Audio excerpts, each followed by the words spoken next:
Welcome everyone. I'm checking to make sure you can all hear me okay from there. Don't have a gavel, so I can't start the meeting with that, but my name's Kiki Miller. I'm on the Coeur d'Alene City Council. I'm going to do a few introductions and then start our program here. First of all, just through the room, raise your hand. We have Troy Tymason here, who's the Coeur d'Alene City Administrator, I think, up there. I didn't see you sit down. Hillary Anderson, our Community Planning Director. We have Tony Burns, who's the Executive Director of Ignite. Danielle Quaid, who is Legal Counsel for Ignite from Holly Troxel. And then our consulting team is Phil Boyd up here from Welch Comers. We have Matt Anderson and Ben Wharton from Heartland Real Estate Advisors. GGLO Design Planners and Bernardo Wills Landscape Architecture folks are here. From our city attorney, Mike Gridley, might be here in a few minutes. We have Chris Bosley, our city engineer. Sean Holm, our senior planner. We have Mike Beharry in planning and Mike Becker from our wastewater department. I know that Terry Pickle and Kyle could not be here from our water department. Tim Martin can be available from our streets department. And we have Bill Greenwood from our parks department. So I think we have a well-rounded group of folks who can answer any questions. I know we have people on the phone who can call if there's any questions that come up that these people aren't able to answer. I will tell you, I was involved with the Atlas Waterfront project since the time in this kind of unprecedented move that the city purchased this land. It stemmed out a lot of public outreach to say that they wanted waterfront access for the public was one of the primary things our citizens asked us for. So this was a unique opportunity to partner with Ignite and acquire this acreage on the river. And I was on the original steering committee. I also stepped in on a communications piece when we had a staff vacancy and wanted to let you know that all of the activity that has happened since this started in 2017 is chronologically archived under an Atlas Waterfront button on the City of Coeur d'Alene's homepage. So you can see every detail, all of the public communication, all of the activity, news releases are all there. And included with that is a good history of how this all came about.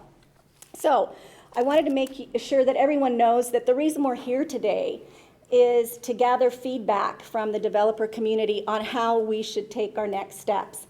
There is not a decided plan. You will see presentations of proposals and design, but that can be altered, and I have concurred and confirmed with the rest of the Coeur d'Alene City Council members that they are willing to listen to new plans, new ideas, and nothing is set in stone as of this date.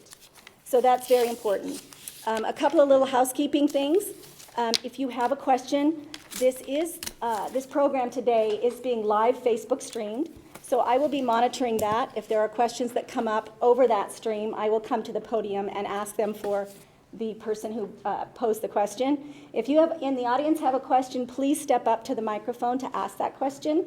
We are going to limit the questions to specific developer feedback information, just primarily because we must be out of this room by 2:55 p.m., no later, and we have a lot of information to gather by that time.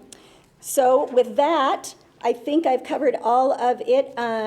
We want to make sure that your information is heard, so if there's something that comes to you later, please email Hillary at the city with any questions that come up after this meeting so that they can be included in that as well.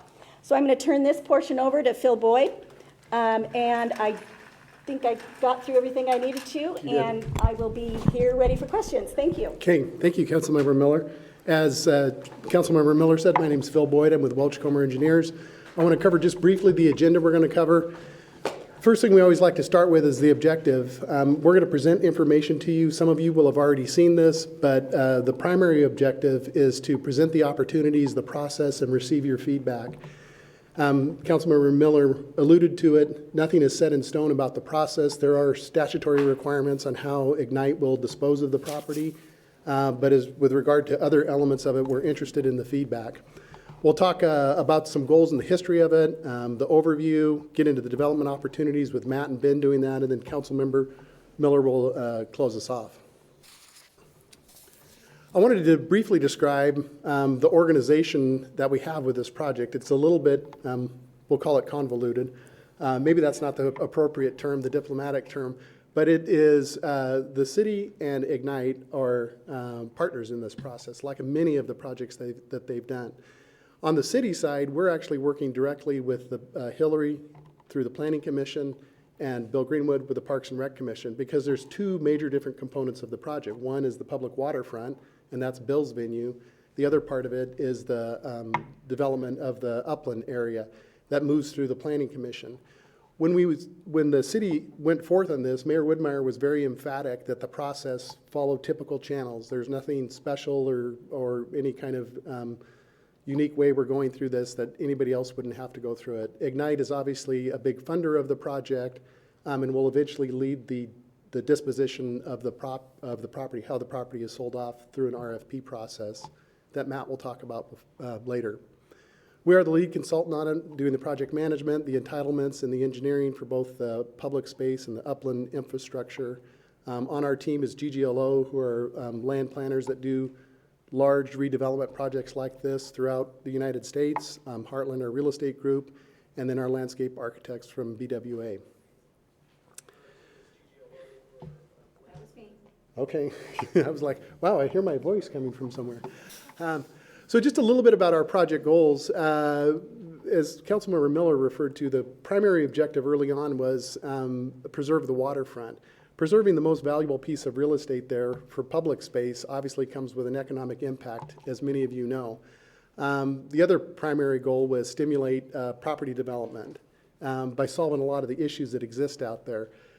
The city and Ignite have some unique characteristics that allow them to solve those problems differently than a private entity would. So the city purchased the property, Ignite did a master plan, and the objective of the master plan was to demonstrate financial feasibility.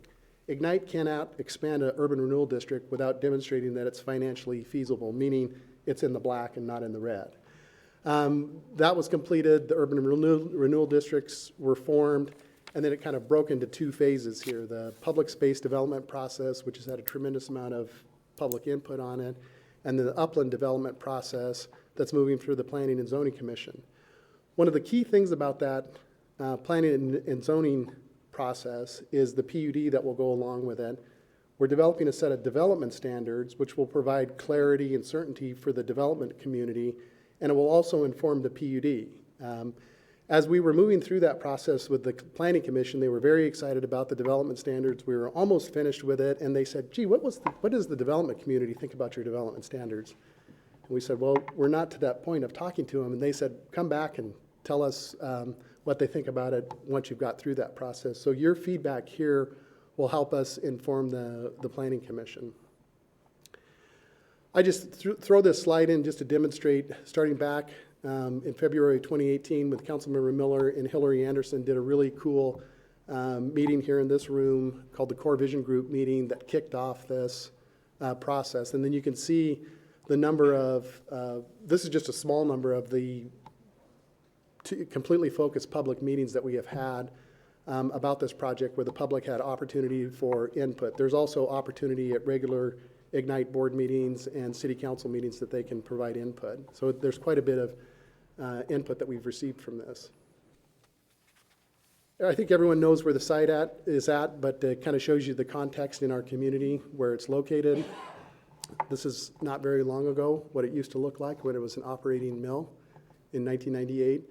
The boundaries of our project are here. This is the parcel that is owned by River's Edge, and the remainder of it is the area here that's owned by the city. And you can notice the log yard is the area right down in there. This is the current conceptual plan. You'll notice that we distinguish between the upland private development area and then the area along here, which is the waterfront public space.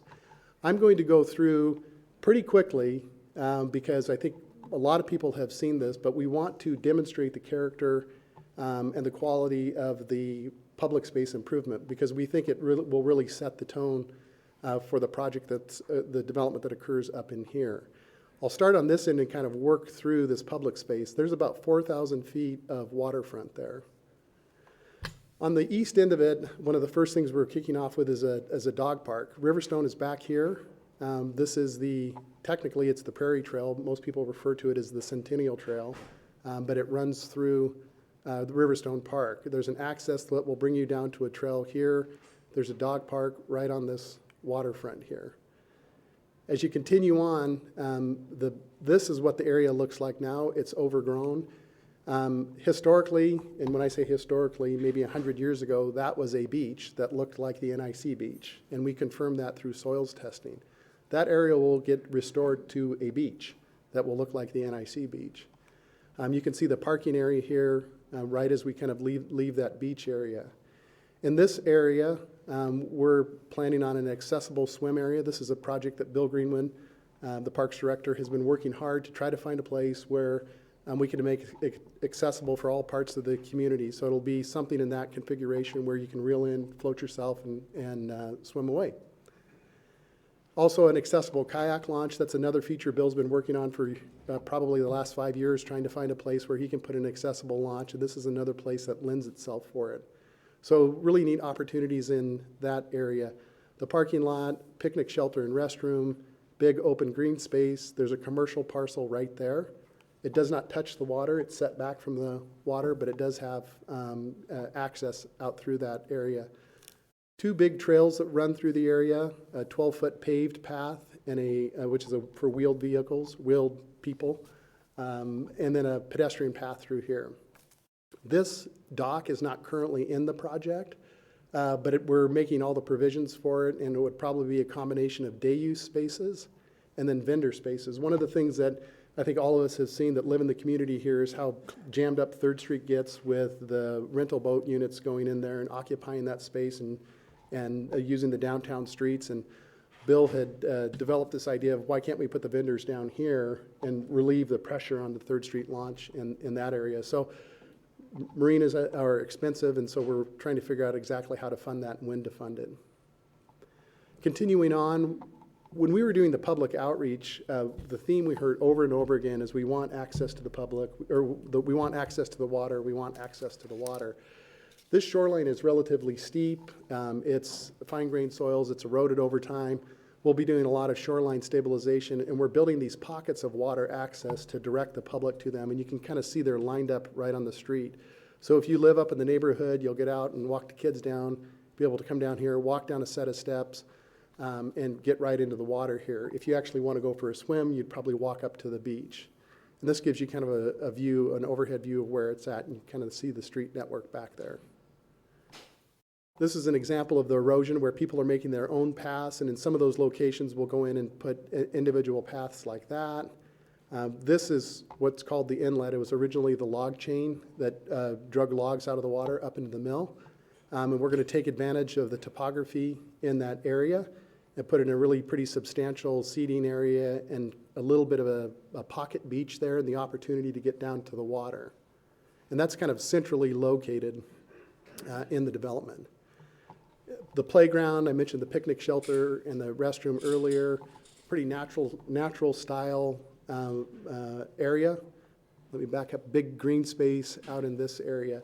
And if you guys are paying really close attention and you see different things like this water feature here, which we really loved, the landscape architect really loved it, but the budget and the planning or Parks and Rec Commission didn't love it. Hey Ben, I'm getting feedback out of this. I hear people. Hey Phil, your presentation isn't changing at all. Oh, sorry. On the Zoom. Thank you. That's my fault. Got it. That must have been your IT guy. Got it.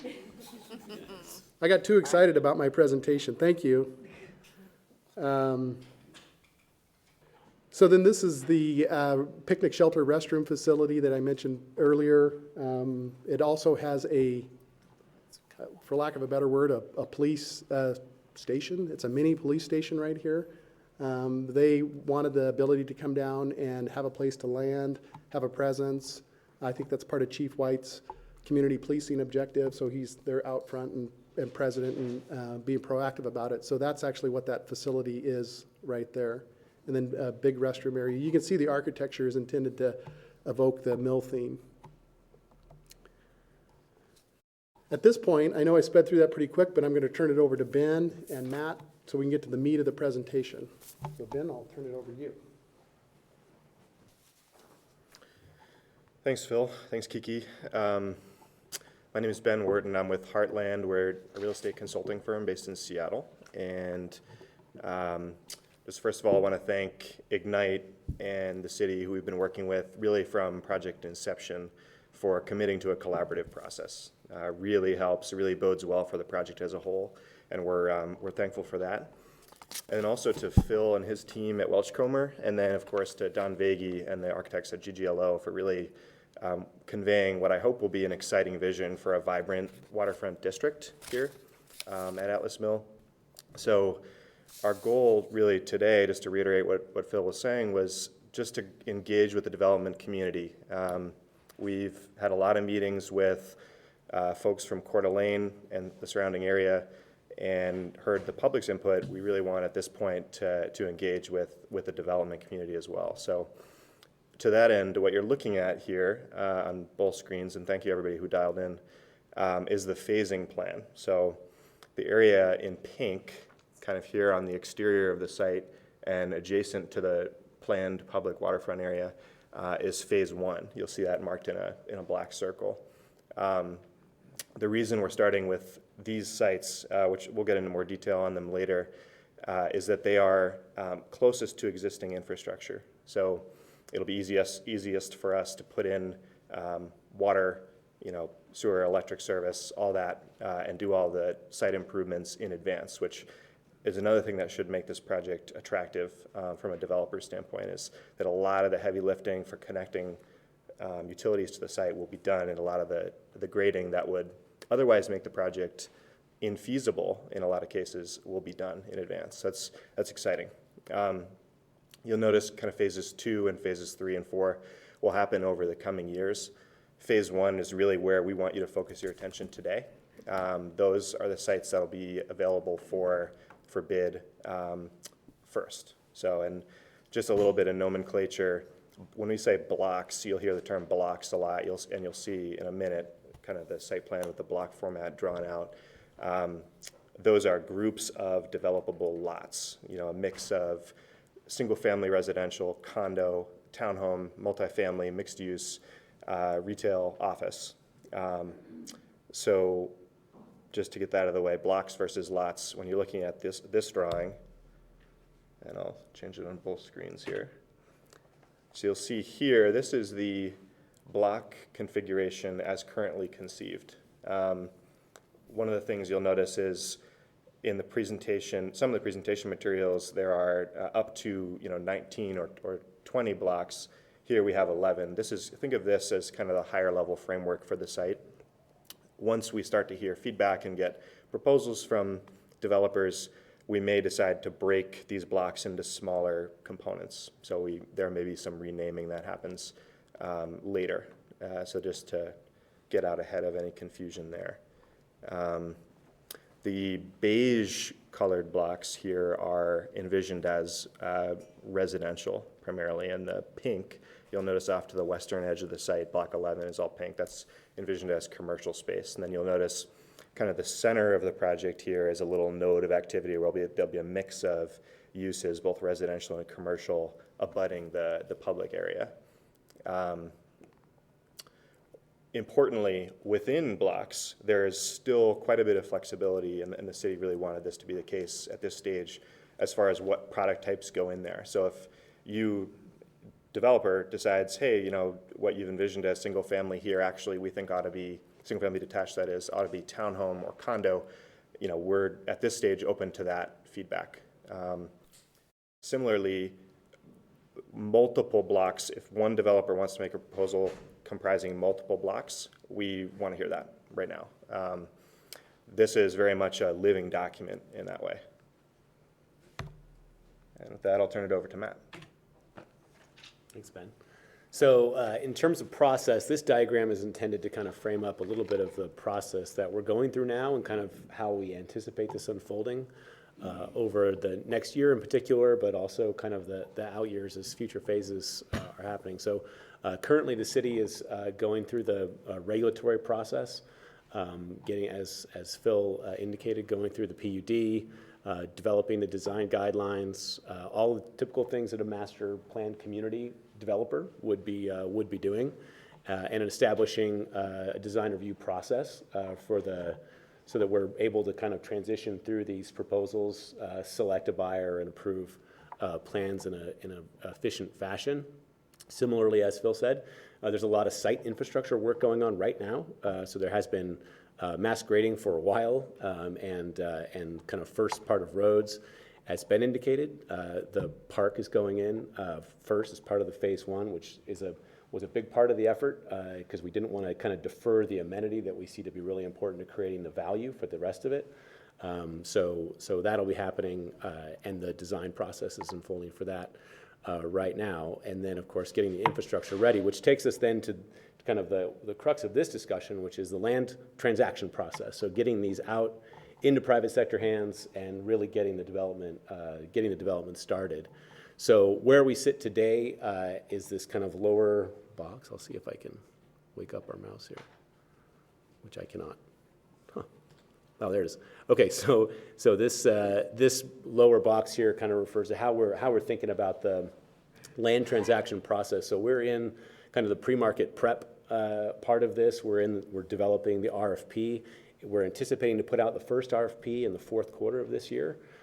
This is an important meeting because it's going to feed that, and we have the ability to change that, rethink the process, and kind of inform ultimately what we put out in the fourth quarter.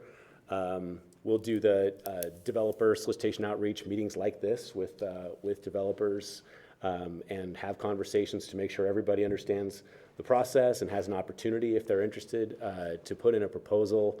We'll put the RFP out, then review responses, just like any other kind of public process and solicitation.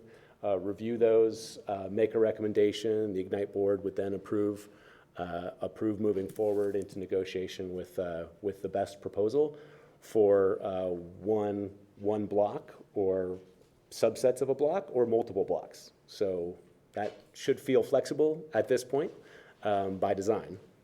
Because while we've done a lot of work looking at this project and making sure the underwriting works for the urban renewal districts that are involved, it's really going to come when it hits the market and we get responses. That's when we know kind of what we truly have and how it's going to ultimately work. And the flexibility is going to be important because the market's going to change, good and bad over time. And so we want to make sure that we've designed a process that is sustainable economically for the public stakeholders, but for the private stakeholders as well, since you guys are going to be making the next big investment in this property.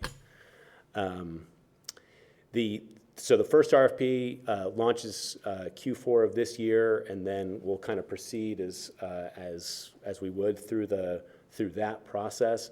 We anticipate in this case, after a PSA, or I should say the DDA, it's a disposition and development agreement, is the current thought as to what that agreement would look like. Then the developer would go through feasibility, waive feasibility. We would expect normal market terms like hard earnest money at waiver. And then the developer would go through the permitting process. Closing would happen with permits, which is fairly typical and I would think would be fairly well received by most builders. And then development would happen, construction would start as soon as possible thereafter. And then sometime during that process for the first phase, we'd likely launch the next RFP. It all depends on the responses that we get and the timing of those kind of future phases along with the infrastructure extension effort.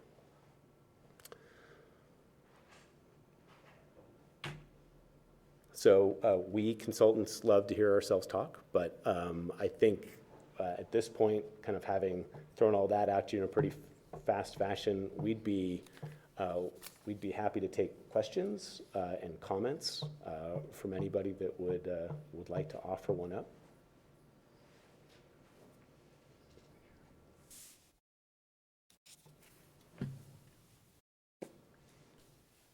Wow, we nailed that, clearly. Can you all hear us on the phone? I can hear you, yeah. Do you have a question? Yeah, my question is in regards to timing for the public infrastructure phase. Yeah. would that element wait till the private infrastructure, the private side starts work? Would that start prior to streetscape and others? Would that begin prior to pushing lots out and starting the private development? Backbone infrastructure, I'm looking at, Simultaneous. yeah, it's a good question. So I'm looking over at Phil. The backbone infrastructure is, for phase one is starting. You might repeat the question first. Oh, sorry, the question was the timing of the public infrastructure, we'll refer to as the backbone infrastructure, versus how that would stack up for lot development. So the current answer, the way that we'll deal with that is there's some infrastructure off-site. There's a pretty substantial sewer line that heads that direction west that needs to be installed. There's some infrastructure that will obviously need to support the park. The intent is that we will bring in We can't hear on the call what he's saying. I'm gonna move up. Oh, sorry, Phil will come to the Yeah. podium. That's right. Sorry, we're on a different microphone up here. Yeah, so the intent is that the backbone infrastructure, there's some infrastructure to the west that needs to be extended to this area, a big sewer line that heads to a lift station. That'll be brought into phase one, and initially the road will be subgraded. We'll bring the water and sewer in, the power utilities. The way that the services will be eventually stubbed in is once this, let's say that particular block, the block that is here, we'll pick that block, is sold, and the developer says, gee, I only want to put 16 townhomes in there on each side, we would then stub in 16 services for that, but the backbone would be in place. It would be a little bit of a simultaneous operation that this city infrastructure is completed as these blocks are ready for it. So hopefully that answers the question. I'm going to go back to that drawing. Does that infrastructure include streetscape, The infrastructure, hardscape, softscape? yep, the question that came from the caller was, does the infrastructure include the streetscape? And the answer is yes. Everything right-of-way to right-of-way would be part of the city. Currently, under our current model, it's part of the Ignite city-funded project. That's the way that the RFP would be written, so obviously that changes the value of the block sale. If the developer doesn't have to do any infrastructure, even the sidewalk or the landscaping in front of his development, that obviously changes the value of the block sale. The challenge with that is when do you put it in? Because as the developer, as we all know, they're always very sensitive and treat the city's infrastructure with kid gloves.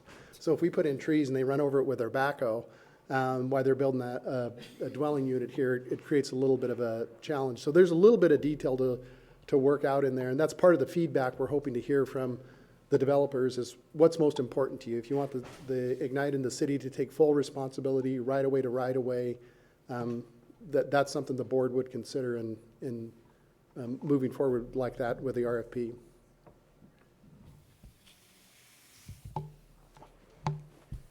Thank you. Yeah. I just want to share a Facebook question was, is there a timeline for completing the trail and parks infrastructure through here, or is that separate from the developer sale programs? That's a good one, and I should have hit that earlier. The schedule for the public space improvements is the project will go out to bid next month.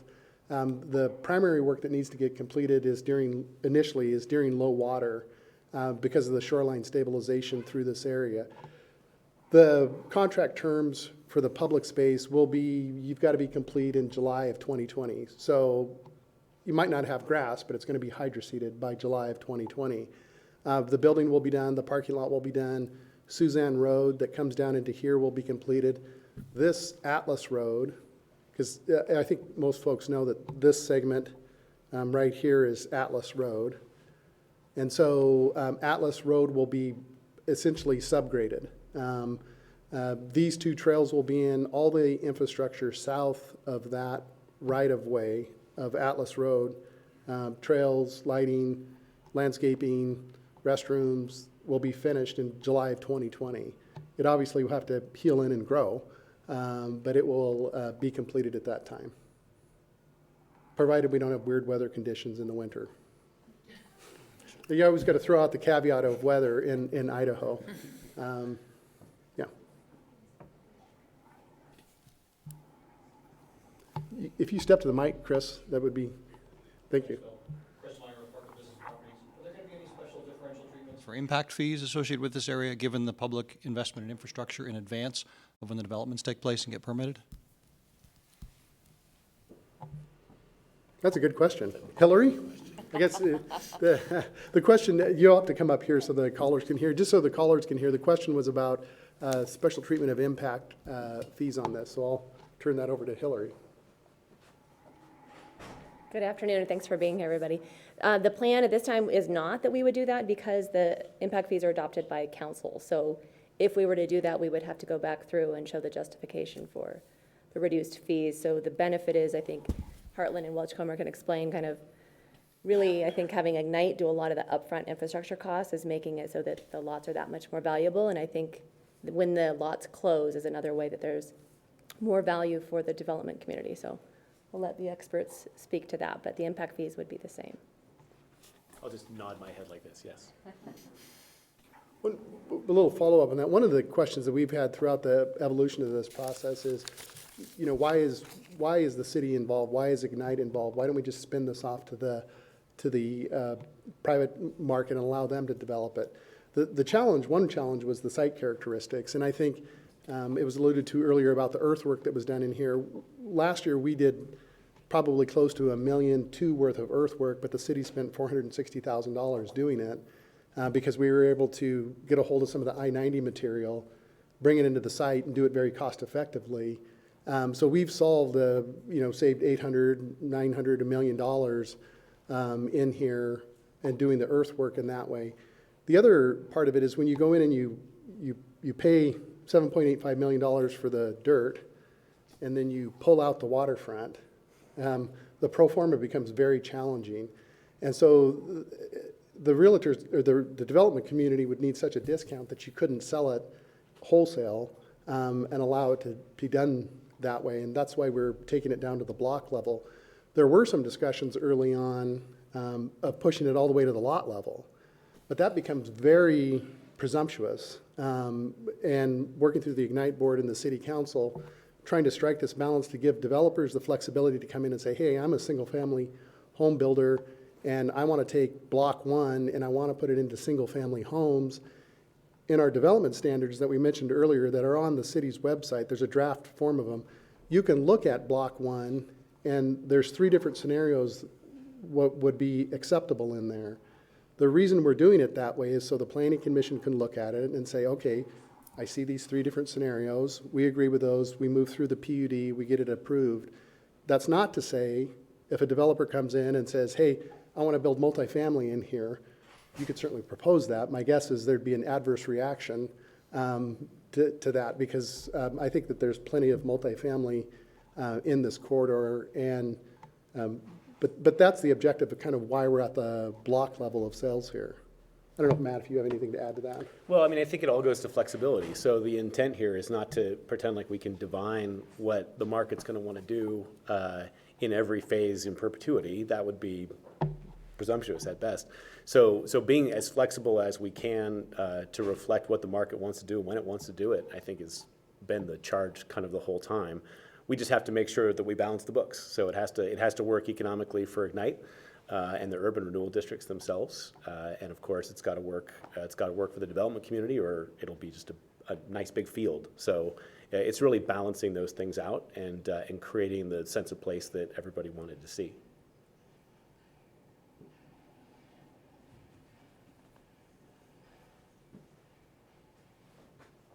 This must be really straightforward because there's no questions.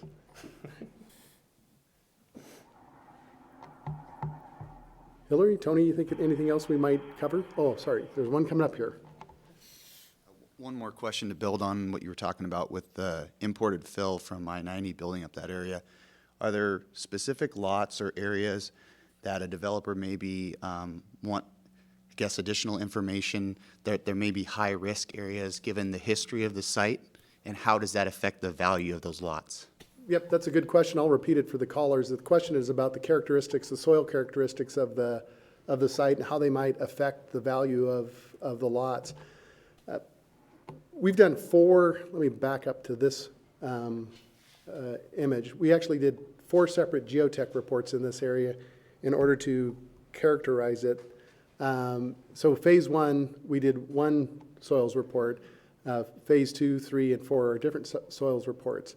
The soils in this area were native because that log yard that I showed earlier was moved out of there. It was taken down to native material.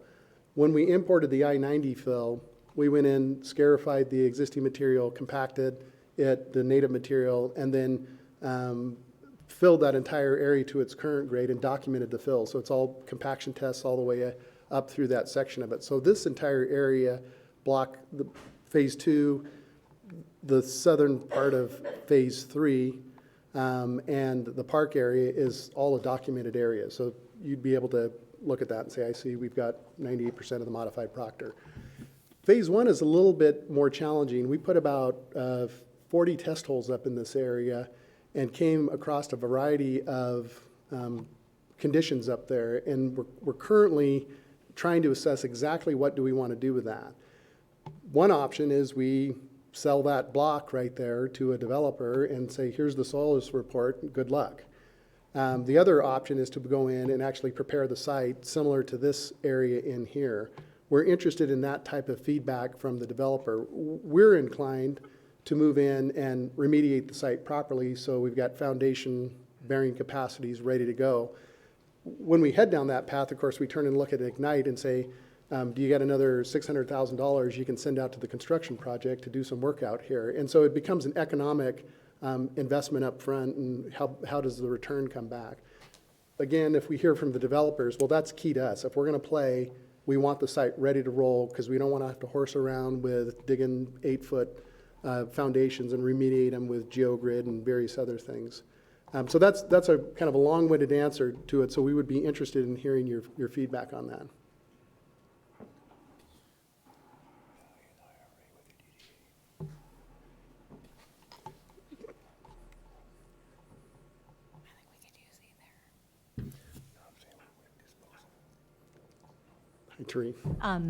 If a developer purchases a particular block, will there be a timeline that's required of them to have the project completed by a certain date?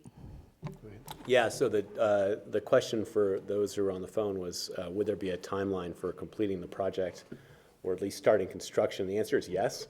It's critical that we can't have land banking on the site. So as much as we're trying to be flexible, the DDA, the Development and Disposition Agreement, is going to have some timeline for the construction start, and that could be in phases, and even within a block, it could be phased, but it needs to be something that we plan for in the DDA, and the developer will need to follow through on that, and there will likely be a repurchase right embedded in that portion to prevent land banking overall. So, and we'll be explicit about that in the RFP when it comes out, so everybody can, assess that requirement as it goes.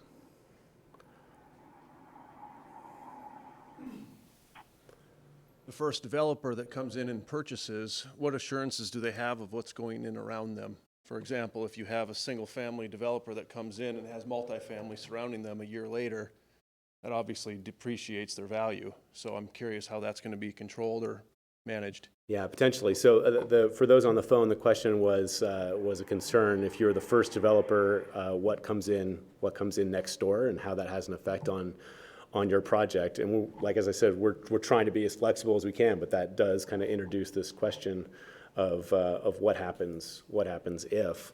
We put out a concept plan here that's gone through a lot of public process. So I think, I'm speaking probably out of school given the number of stakeholders here, but we would have to feel compelled to deviate in a really substantial way. So where we're showing small lot, single family, or townhouse, having that go to, 10-story condominium tower, it feels unlikely at the end of the day. That it's an important principle of this whole project this has been represented as to what we're trying to create here through a lot of public process, and substantial deviations from that would be, I think, problematic for a number of reasons. So, but it's a fair question, and I think we can endeavor to try and articulate that with more specificity in the RFP. Is there going to be anything like a PUD agreement or something that manages that, or a set of Yeah, and just to follow up what Matt was saying, the question about does the PUD agreement or a set of CC&Rs govern that? What will govern it is, I mentioned earlier, the development standards that are on the city's website, and they go in and they detail the different options for that block. And so what GGLO did, because it's their business and it's the world they live in, is urban redevelopment, and went in and looked at each one of these blocks and said, well, if this goes to, if a portion of, let me go back to the block map. So if block 1 goes to single-family units, what does block 2 look like? Well, block 2 can't go to multifamily. The development standards outline 3 options for each one of those. The intent of that is to inform the Planning Commission, so the Planning Commission can say, we understand what you plan to do here. You're going to stay within these white lines. We will honor your PUD. It's also to inform the Ignite Board, who's going to evaluate the RFP. It's also intended to inform the development community that says, hey, I want to come in here, and in block 2, I want to put a multifamily unit. Well, look at the development standards. Is that allowed in there? No, it's not. You probably shouldn't even ask, because it's not part of the place that's trying to be created here. So that's the white lines we're attempting to put on the road, but still retaining enough flexibility. So if you're a or if you're a townhome builder or a single family builder or a multifamily, there are opportunities for multifamily in here. Just focus on those areas. Don't ask to put it down here. Also, don't ask to put driveways off of Atlas Road, because that's another design element. These are alley loaded. And it was, as we vetted this through the public, through our planning commission, it was a very important design feature not to have driveways punctuating that roadway. So it really creates this wonderful waterfront road that the whole world can enjoy, including these homes here that, statistically they have higher values when you're looking out across an area that doesn't have a bunch of driveways in it. So there's an attempt to accomplish a level of certainty for a developer who is the first in the door, that the quality of the next product will be equivalent to what they're putting in there. And there are some architectural standards as well in the development standards. We're trying not to get too carried away, because the city and Ignite and the planning, Hillary's department had said, let's not go overboard and tell people what it's going to look like. Maybe just to add one thing to that, the phases are fairly large, right? So this phase 1, I'm going to advance this one. Phase 1's pretty big, so there'll be a lot of proposals, and this is a public process, right? So the blocks, they'll be reasonably known as the RFP responses are evaluated, and there could be multiple sales within that, and you'll know if you're the first developer, you'll know what happened with the next block and the next block, because it is a public process. It's not going to be a secret as to who's building what, where. So that should offer some additional kind of real-time comfort as to what's happening.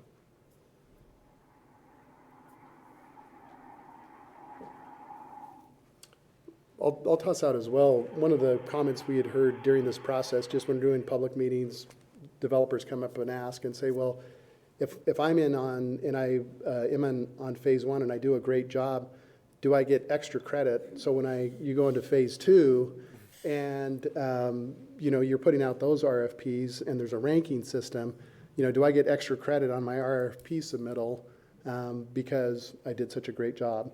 It would also have to work the other way, that you would get demerits if you did a poor job. Those are the criteria that we're still working through. And again, part of this process is understanding how to strike the balance Matt was mentioning earlier, is making sure we achieve the value that's necessary for Ignite to reimburse the city for the money they spent on the project, to make the project move forward so you can sell the first phase, so you can build the second phase. But also, this is, both Ignite and the city have said repeatedly, we want the developers to be successful. We want this to generate tax revenue, and we want to create a great place in our community. So let's do all that we can to strike the balance on all those legs of the stool.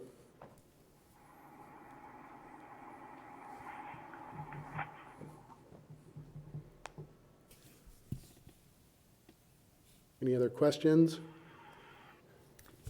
Just might want to point out the triangle piece, it's shaded, but it's still not in play. Yeah, that's a good, I don't think it's, the triangle piece that's shown up here above block 2 and 1, that was a parcel that had been in play with the developer to the west, Lance Douglas, and some land trading that the city was in, and Lance Douglas were undertaking. And so we had shown that shaded as part of phase 1, if it would come in play. I'm not sure, Mike Gridley or somebody at the city would have to inform us where that's at. I understand Mr. Douglas got his other proposal approved the other night at planning, but currently it's not in play. We've made provisions for it.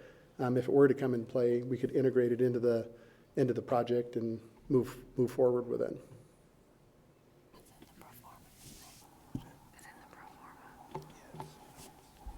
How about those big piles? So yeah, that's a good question. The big piles up here and what's shown is the nature park. Both the nature park and block 9 have unsuitable soils. In the nature park, both what you see above ground and what you can't see below ground. Here in the nature park, it goes down to about minus 75 feet that the unsuitable soils are. In block 9, the soils are about minus 45 feet that are unsuitable. The nature park, the remediation of that site is so substantial that you couldn't economically remediate it and put it into the market. So the idea was, well, let's turn it into, take the lemon and make lemonades. And so those piles will be shaped into a natural style park. Bill Greenwood, again, had some ideas about how he wanted to shape it, create walking paths in it. If you've ever been on the top of the piles, which Jeremy, I think you've been up there, yeah, there's fantastic views out to the river. So we'll shape it, move it into a shape, put a gravel walking path through it, and then I think Bill has intentions of putting an arboretum style park in there just over time. And his crew does a lot of work in the parks themselves. They actually build lots of parts of the park.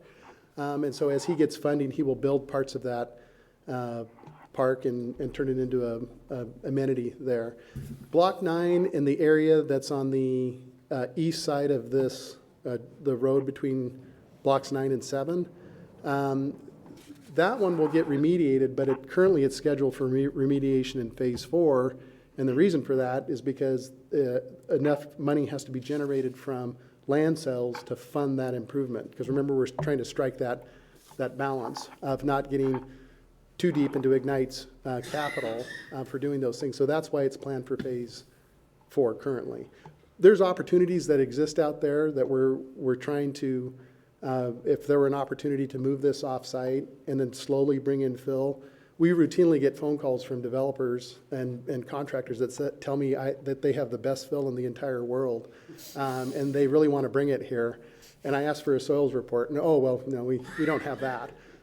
So we are pretty careful not to create a future burden for the city or Ignite in here. But that's kind of the fate of that area, the plan for it.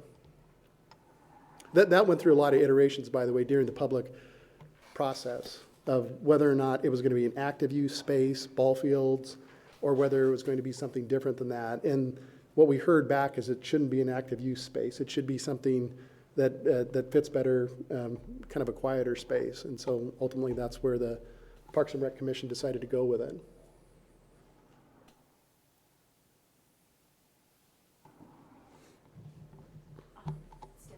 Yep. I have a couple of questions here regarding the number of spaces in the parking lot and how that will be managed and whether it's free parking or not. I don't know if that's a developer question, but I'm asking it on behalf of a commenter. I can answer the number of parking spaces. Originally, that parking lot started out at, I think we had 65 spaces in there, but Councilman McEvers was very passionate that it needed to have more spaces in it.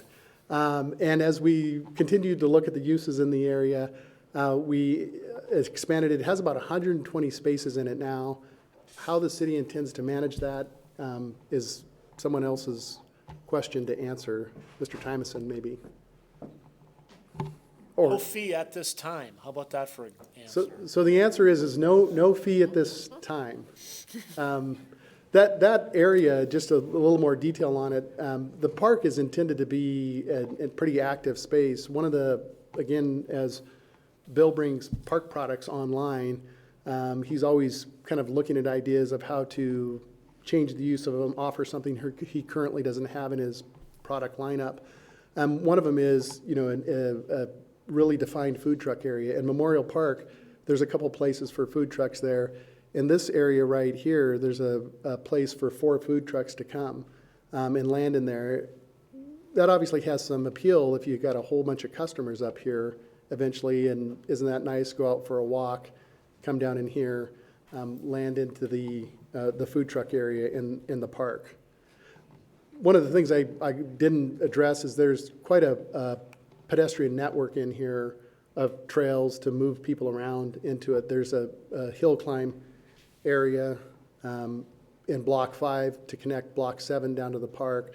There's trails that move between Blocks 9 and 4, and there's also a trail that connects Celtice Way down behind Blocks 8, 3, and 4 into this area. So there's quite a bit of pedestrian connectivity through the development that is planned. Will either be an easement through the block, how and when it gets constructed, would obviously we'll work through those as we get into the RFP phase.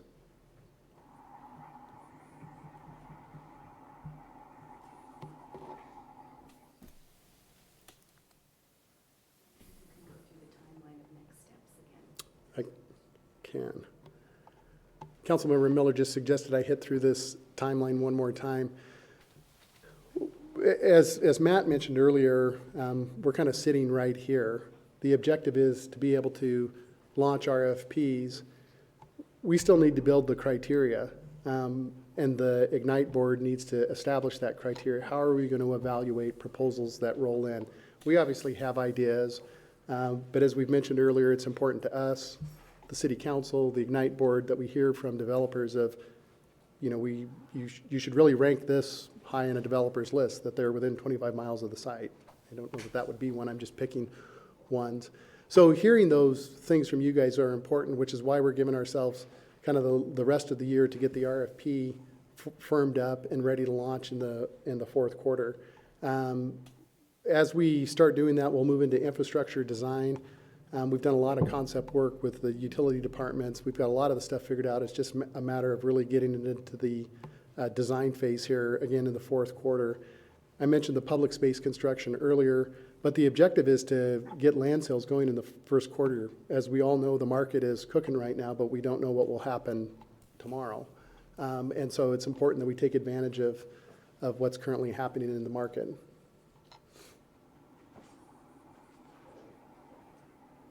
Okay.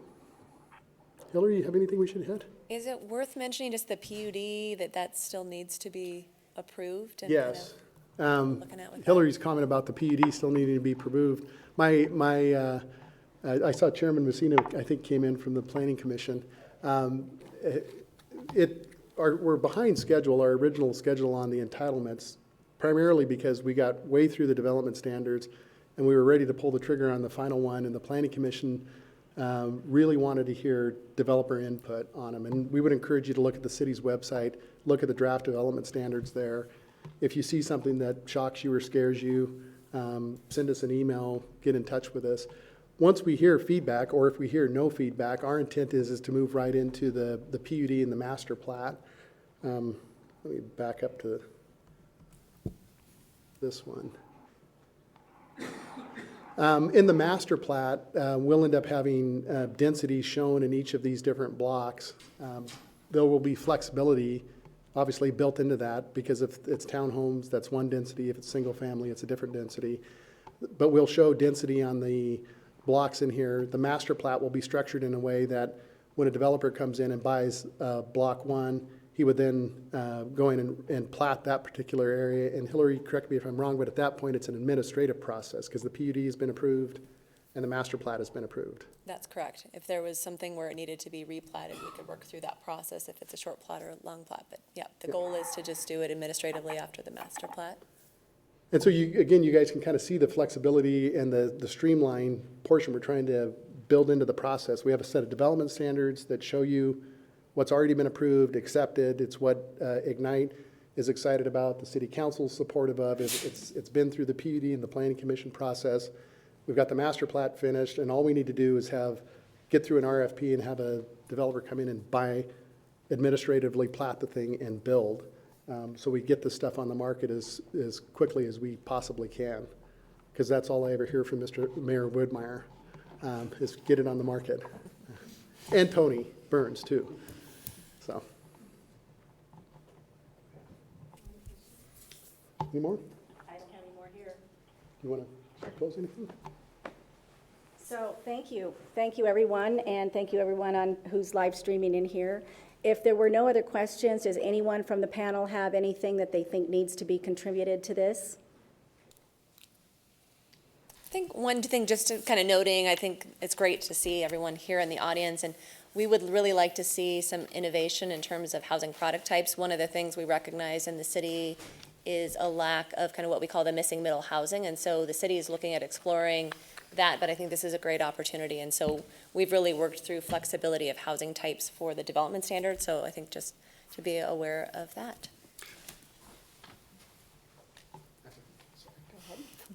I have to point out one other thing that in the land planning part of it, and I don't think we focused on this well enough. We mentioned earlier about the residential components, the townhomes, the single family. You'll see what are designated as commercial, the red designating commercial, kind of the planning convention, both on that corner, this corner. This is shown in this particular rendering as a multi-use type facility. So you can envision maybe there's ground level retail here, and above it there's condominiums, residential. This particular site lends itself, the topography lends itself for below grade parking, because you could actually enter in here, and up here the grade changes sufficiently that you could enter in here. We've tried to take those topographic elements into consideration, and so we're trying to communicate those things in the development standards to potential buyers, that there's an opportunity that exists there. This is a commercial parcel. It's about an acre here. Parking on the entire site will be a challenge. And we're doing a kind of a comprehensive parking analysis, because it is such a hot topic, not just in the lots, but in neighborhoods. Think about the Fort Grounds neighborhood, Midtown. So we're trying to be ahead of those things when we're working through this, but that is another really nice parcel of property. Also over here, this is a area that's on the waterfront. Again, it's got some parking challenges in it. We'll probably have some back-end angled or diagonal parking in this area. But I did want to, I don't think we had addressed some of the commercial opportunities that exist both here and potentially further up this area. There's opportunity for commercial there as well. It's a little bit of a challenge on whether it's the appropriate, too much of that is appropriate in there. But that's something that is an element here. Sorry, wanted to make sure that got out there. Yeah. That's what we want to do. Yeah. Anything else anyone wanted to bring up? I do want to let you know that this recording will be available online, and the development standards and the rest of the reports are available online, so anyone can refer back. If you have feedback after this meeting, be sure to get it back to our planning department as quickly as possible. So with that, I would thank anyone for their questions, and no more online questions. And I appreciate your time in coming today, and we can close the meeting. Thank you again. Thank you. Nice. Get your people off.